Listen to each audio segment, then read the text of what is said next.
हाय, hello, नमस्कार. श्री स्वामी समर्थ. तर सकाळी सकाळी माझी इथं ना इडली सांबारची तयारी सुरू होती. तर इडली सांबार म्हणलं की पूर्ण दिवस त्यामध्येच जातो आपला. आमच्या घरामध्ये इडली सांबार केल्याच्यानंतर स्वयंपाक करण्याची गरज नाही, पण तेच दिवसभर राडा सुरू राहतो.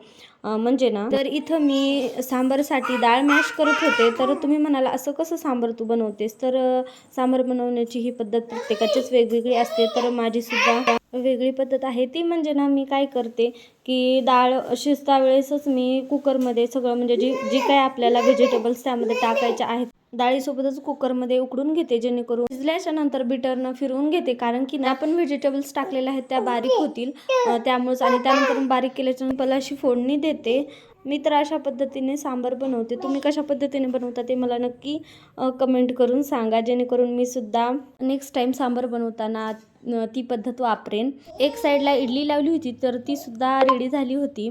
तर इडलीसुद्धा मऊ आणि जाळीदार झाली होती. तर ना, किचन ओट्यावरचा पसारा जरा दुर्लक्ष करा, कारण की माझ्या हातून ना पसारा काही पण करायचं असेल, म्हणजे थोडंसुद्धा करायचं असेल तर माझ्या हातून पसारा होतोच. आणि बघा ह्या दोघांची इथं मस्ती कशी सुरू आहे. तर ना, ह्या दोघांना गाडीपेक्षा ह्या बॉक्ससोबतच खूप खेळत राहतात. तर इथं सुद्धा ह्या दोघांचं असंच काहीतरी सुरू होतं. त्यानंतर मला ना एक गोष्ट सांगायचीच राहिली, ती म्हणजे हे गिम्बल त्यांनी काल घेऊन आले.